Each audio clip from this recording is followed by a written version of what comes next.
We're back on the AM show. Time now for the news review, and we're joined by Sammy Obeng of the Parliamentary Network Africa. He joins us as we get into the papers this morning. But as always, this segment brought to you kind courtesy of Endpoint Homeopathic Clinic. I'm sure you want to bring an end to all the diseases you're facing. Well, here's a good starting point. And for those of you who would like to check your prostate, if you've never done so, just go there, Endpoint Homeopathic Clinic. They'll do it for you for free.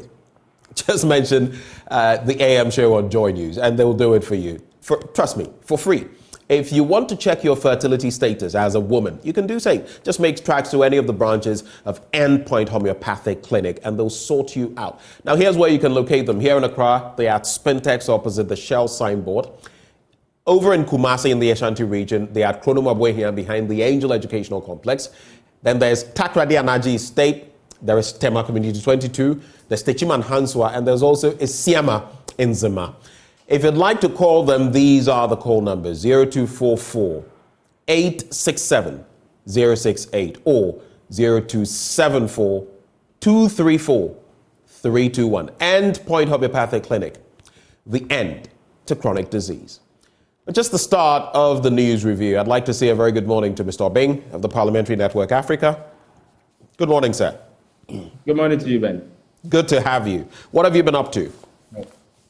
Oh, well, Parliament is in session. Certainly, if you work for Parliamentary Network Africa and Parliament is in session, you've got to be monitoring Parliament regularly. There are a lot of works that we are doing across the region as well. And so, yeah, work and balancing with the family. And like people say in Ghana, we are managing. You're managing, huh? Anyway, so let's look at this. This 8th Parliament has been an interesting one. You eat, sleep, drink, walk, read Parliament. What do you make of this 8th Parliament so far? I know it's an interesting question, especially because the 8th Parliament hasn't closed. But when you look at all the things that have happened, from the bills that have been passed, we'll get into yesterday's conversation and the trade-offs and everything, or the trade of words, if you like. But setting that aside, everything else that has happened in Parliament, including what has happened with James Gyakye and his reinstatement, what do you make as of now of this 8th Parliament?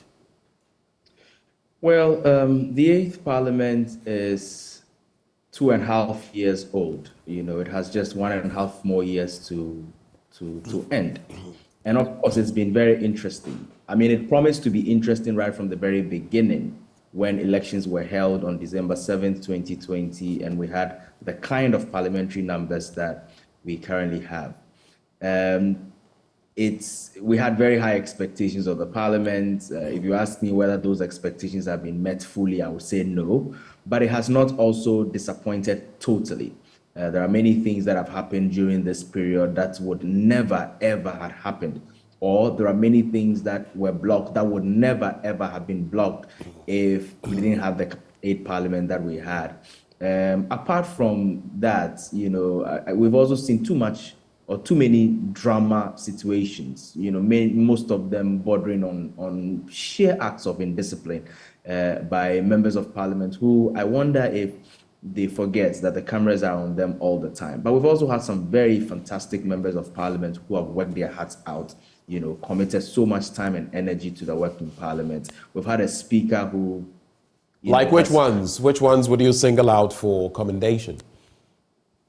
Well, I mean, from where I sit and from the work that I do, I could probably list about 50, unless you have the time for me to list about 50. Right. But I mean, when I speak about this, I speak about many of the committee leadership, you know, who, you know, put in a lot of work at the committee level to consider bills. You know how committees like the Constitutional, Legal and Parliamentary Affairs Committee, Finance Committee have so many referrals to them. Yes, they put in so much. The leadership of the various caucuses in Parliament, the staff of Parliament, the media, you know, so many people put their hearts into this whole work and do a lot of hard work, you know, to get Parliament going. And that's why when you see some of these little acts that usually catches the media's attention and creates the impression as though Parliament is all doom and gloom, it breaks my heart, especially for those who put in a lot of effort. But we've also had a speaker who has brought some interesting dynamics to the way Parliament acts. His experience has certainly come to bear. There's been a lot going. There's been a lot of issues also that he has embroidered himself in that, have been quite controversial. Some of us have disagreed, but that's the beauty of democracy. Okay, so let's now talk about the happenings in Parliament yesterday. We have, in fact, it's in one of the newspapers, the Daily Guide this morning, Ursula Owusu-Ekufo versus Ibrahim Murtala Mohammed. I saw a message in the course of the news on this matter. What is your take? The purported comments of the Tamale Central MP versus the reaction of Ursula Owusu-Ekufo. What do you make of it? Is it one of those low points of the 8th Parliament? Oh, certainly a low point. I mean, I heard the words that were uttered on the floor of Parliament. But isn't it strange that... were they in good taste, the ones by Ibrahim Murtala Mohammed? Isn't it strange that anytime there is a broil in Parliament, or many times when there are broils in Parliament, these two names come up? Just go back into your archives. I mean, you'll notice, and for me, that is worrying for them, as brands, because I know them as individuals, and they are fantastic, brilliant individuals, and so there are certain things that you don't really want to have attributed to them. Now, let's go to the main issue. What's the issue? We understand that somebody on the floor, somebody in his seat, uttered certain words, which he was, at a time when he was not, on his feet speaking, for which reason, by real parliamentary practice, and I've watched Parliament sit many, many times, many people say a lot of things when they are not,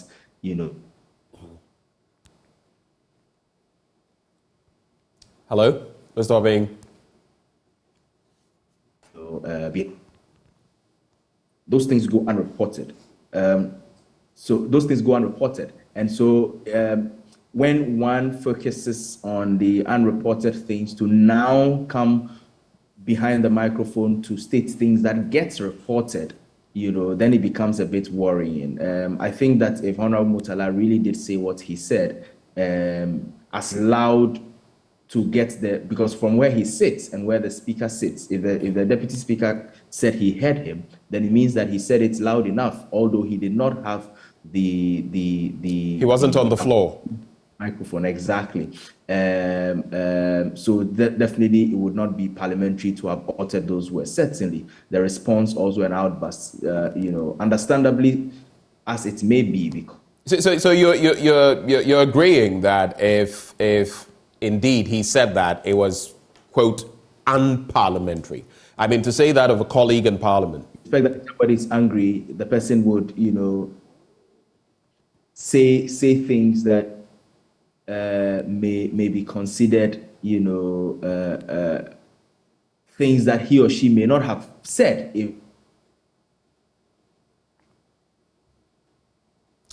Well, the connection this morning is not exactly being friendly with us. Maybe we should.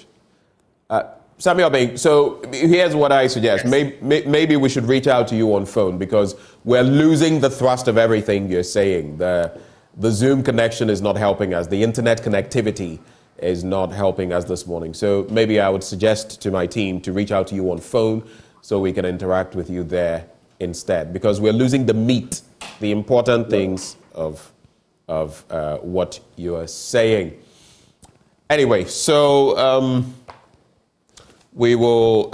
Sammy, can you hear me? Yeah, I can hear you. It's just that your connection is not so good. You keep, right when you're saying something important, it just goes and then it comes back. So, okay, so I was just saying, do you find what Murtala Mohammed said unparliamentary, so to speak? And what do you feel about the response? Quickly, because the internet is not so friendly this morning. If he did say what he's purported to have said, then both what he said and what response were also stated on the floor of the House by the Honorable Minister were unparliamentary indeed. Okay, all right. So let's get into the major stories this morning.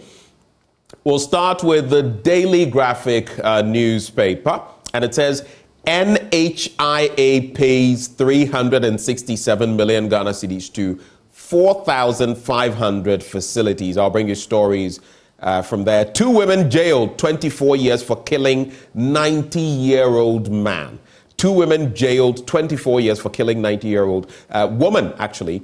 And then there is also Aflao Hospital, 2 nurses hot, cash and carry, kills patient. I'll bring you some details on that story. There's also Ministry approves Pecan Energy's oil field development plan.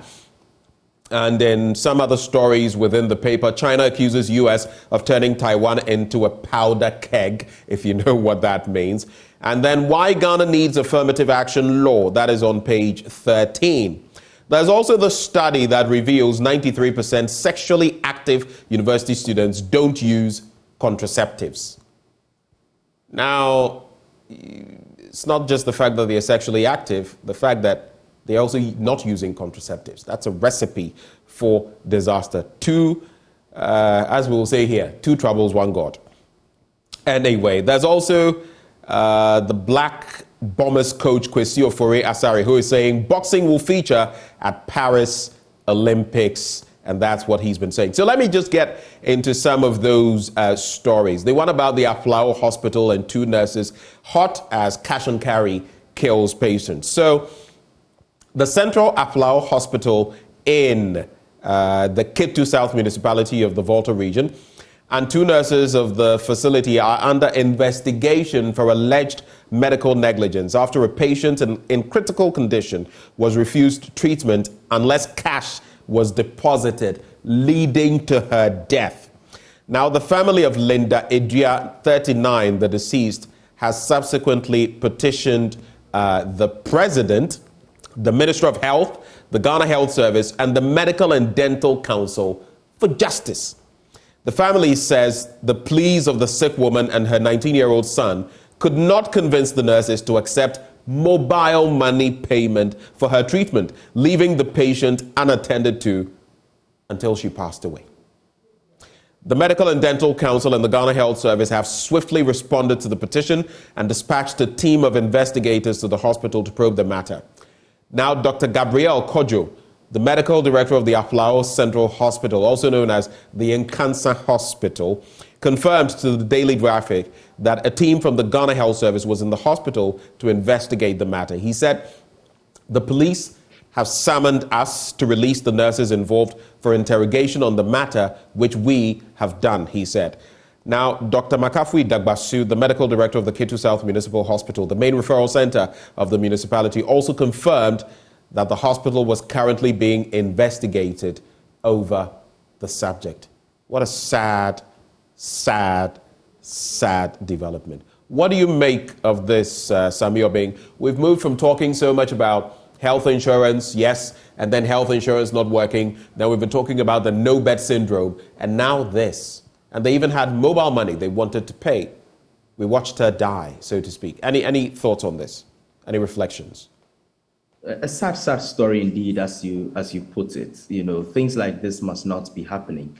It breaks my heart when, you know, we hear stories such as these ones, which points to the fact that, you know, in this country, if you're not careful, you may lose your life needlessly.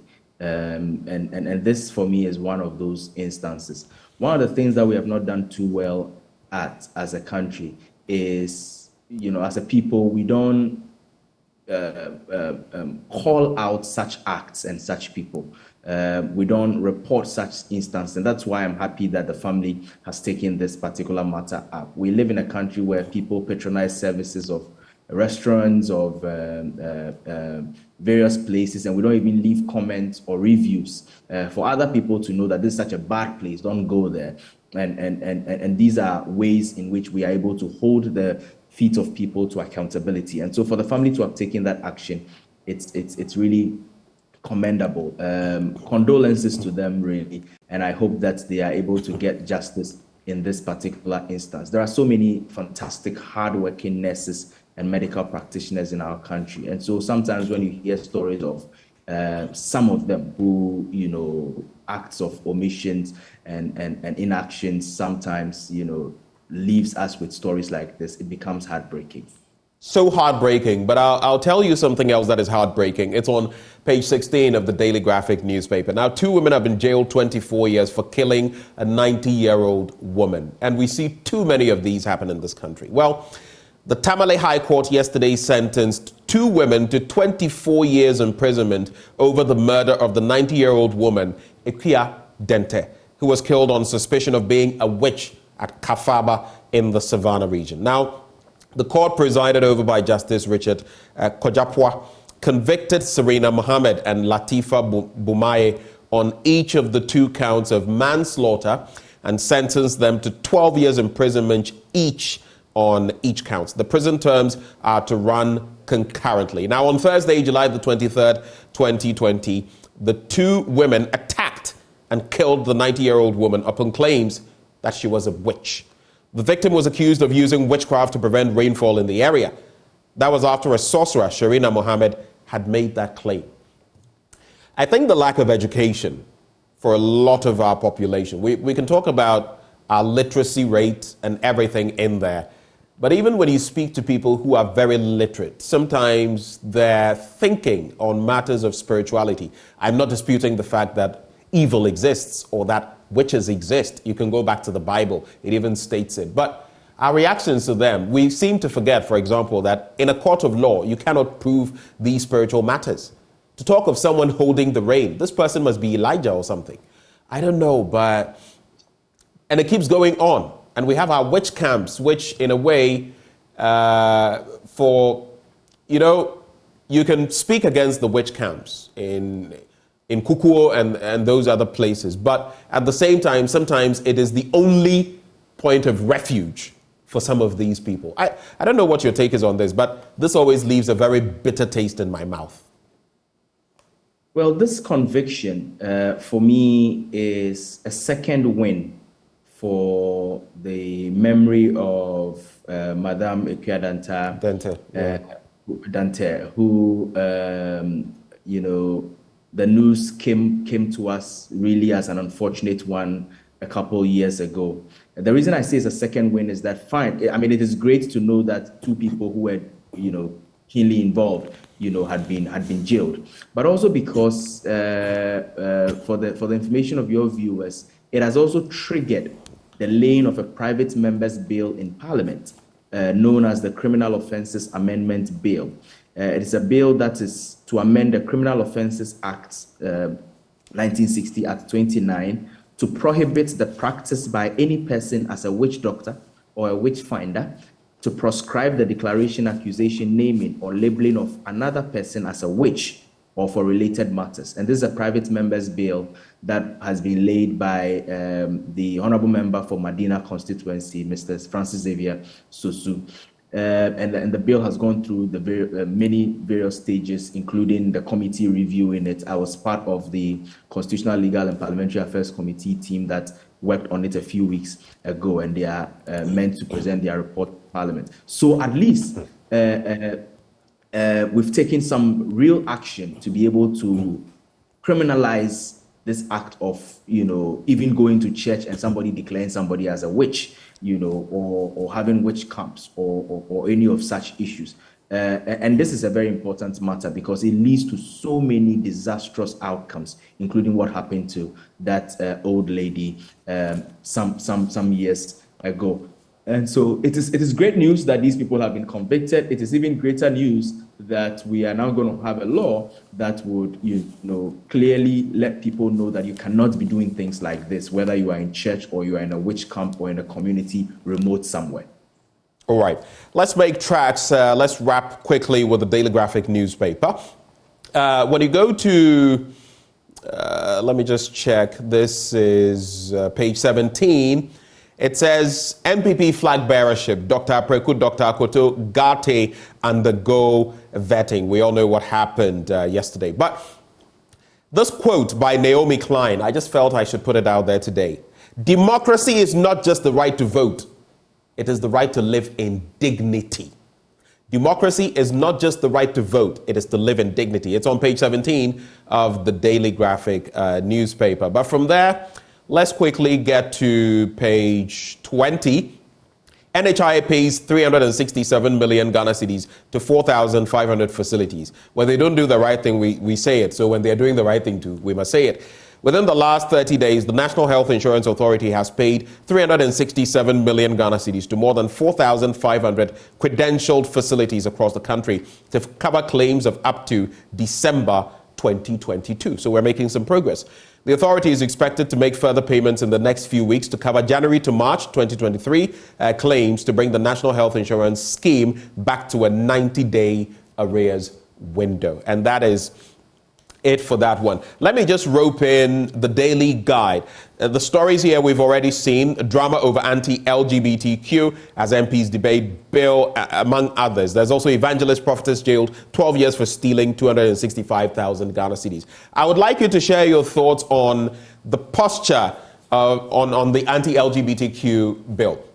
Now, I mean, when the Speaker of Parliament asked anyone who was opposed, no one moved, no one dared to move. I found that interesting because I was just wondering how the constituents of whichever member of parliament would rise would feel, and how standing as a lone ranger would probably feel. But kudos to Eslowusu Ekufo. I'm not a fan of hers in terms of a lot of what she says sometimes, but for the fact that she stood and also made mention of some things that people don't know, which are in the law. Okay, so from the legal standpoint, I was happy she put up some of those. But there's this story I want us to focus on. David Ajay bows out after sexual allegations. You see, those in other jurisdictions, once you are attached to another country, they would say British something. But once you come up in a negative light, oh, Ghanaian British, oh, Nigerian British. It's so interesting. But Ghanaian British architect David Ajay, noted for his exceptional designs including the National Cathedral of Ghana and the Smithsonian's National Museum of African American History and Culture in Washington, D.C., has taken a step back from his official duties following sexual harassment allegations. The decorated architect in a statement stepped back from a number of roles after the Financial Times reported that 3 former employees had actually accused him of sexual harassment and misconduct. Mr. Ajay resigned as an architectural advisor to the Mayor of London, and his work on a British Holocaust memorial was suspended after the report that the 3 women who were not named had, quote, accused him at his firm of different forms of exploitation, from alleged sexual assault and sexual harassment by him to a toxic work culture that have gone unchecked for years. I've been seeing more and more of these accusations come up against prominent figures. What do you make of these developments? Some say when such issues come up as a man, whatever you say, in this instance, he says everything was consensual, but that people come up with this because it's almost impossible for you as a man to extricate yourself. But others would also say if it's happened, the right things must be done. You know, the law, it doesn't matter. You can commit what is a crime, and in 100 years, if it's proven and you're still alive, you could suffer the consequences. Any thoughts? Well, it's yet another example of why we must be minded as we live, you know, and be careful with the things that we do. We all have, you know, issues embroiled around us, you know, in private lives and what have you.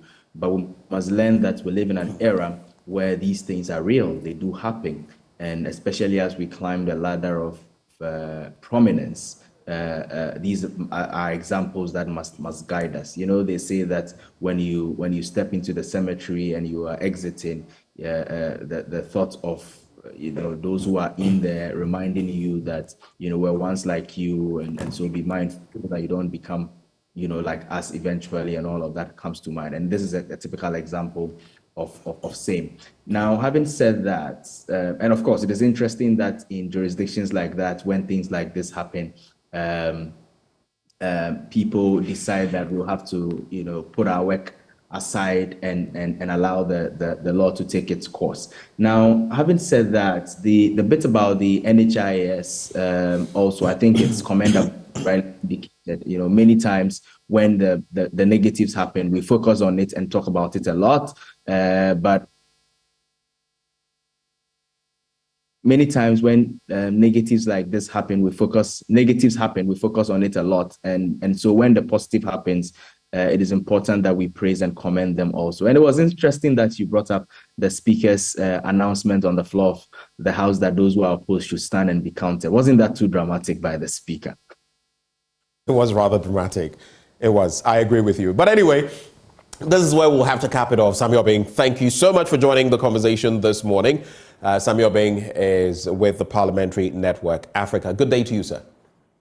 My pleasure always. All right. Thank you. All against anti-gay bill rise. That was the speaker. But Alan Chabating says, please vote for me. I'll win 2024 for MPP. And that's in the Chronicle newspaper. Lepers grateful to Baumia for giving them Ghana cards. Let me just wrap with this. I have to do this special request. Armed Forces, the Ghana News Agency page. Armed Forces Experimental School 1973 year group refurbishes school library. And the 1973 year group of the Armed Forces Experimental School at Burma Camp in Accra, now Garrison Primary and Junior High School, has refurbished the school library. It comprised the retiling of the 123-meter square library space, electrical refitting and painting. It cost 52,610 cedis. And they also procured books worth 18,116 cedis and presented 25 branded wall clocks for all classrooms and other spaces in the school. So kudos to the 1973 year group of the Armed Forces Experimental School. As we go, Endpoint Homeopathic Clinic helping us to bring you this segment. They're offering free prostate screening, free female fertility screening. Reach out to them in these places. Across Pintex, opposite the Shell signboard, Kumasi, Kronumabwehia behind the Angel Educational Complex, the Stakradianaji State Tema Community 22, Tichiman Hanswa, the Siamanzima. If you'd like to call, reach them on 0244 867 068 or 0274 234 321. Endpoint Homeopathic Clinic, the end to chronic disease. Sports, ladies and gentlemen, up next.